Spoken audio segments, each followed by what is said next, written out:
Siam would not be Siam or the Kingdom of Thailand as it is today had it not been for Thai elephants that saved the Ayutthaya Kingdom in the 16th century. พระปรีชาสามารถของบูรพมหากษัตริย์ซึ่งทรงงานอยู่บนคอช้างในวันนั้นแหละถึงมีแผ่นดินให้เราได้เกิดลูกหลานคนไทยเหมือนผมเนี่ยเป็นหนี้บุญคุณสิ่งมีชีวิตชนิดนี้แหละ This is just one of endless stories of how Thai people feel connected to the elephants.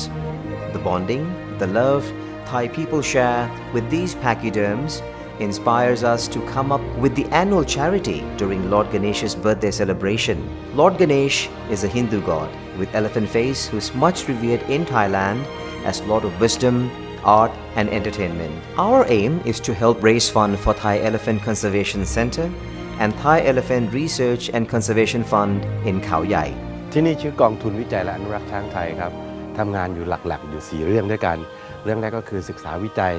เรื่องที่2ก็คือทำงานเรื่องการช่วยชาวบ้านในเรื่องการแก้ปัญหาเวลาที่ช้างป่าลงมากินพืชไร่3ก็คือการทำงานร่วมกับหน่วยงานอื่นๆนะครับที่เกี่ยวข้องกับเรื่องช้างแล้วก็สุดท้ายเรื่องที่สำคัญที่สุดก็คือเรื่องของการทำงานทางด้านการศึกษาให้ความรู้สังคมเพื่อการขับเคลื่อนการเปลี่ยนแปลงเรื่องการปกป้องช้างไทยการระดมทุนเพื่อช่วยกับองค์กรต่างๆที่ทำหน้าที่อนุรักษ์ช้างอยู่เนี่ยผมคิดว่าเป็นเรื่องที่สำคัญนะครับสำคัญกับตัวช้างแล้วก็สำคัญกับองค์กรเหล่านั้นด้วยหลายๆองค์กรเท่าที่ผมทราบข่าวตอนนี้ก็อยู่ในสภาวะที่ลำบากต้องหาทุนเองต้องทำงานช้างต้องรักษาช้างไปด้วยเพราะฉะนั้นถ้าหาทุนได้ก็อย่าเพียงแต่มาสนับสนุนศูนย์ที่นี่เลยกระจายไปหลายที่ก็มันก็คือการไปช่วยรักษาช้างเหมือนกันแล้วคนเหล่านั้นมีเป้าหมายเหมือนกันเลยดูแลช้างไทยผมคิดว่าวันนี้จะแตกต่างกับ15ปี20ปีที่แล้วที่ผมเริ่มงานเพราะมันถึงเวลา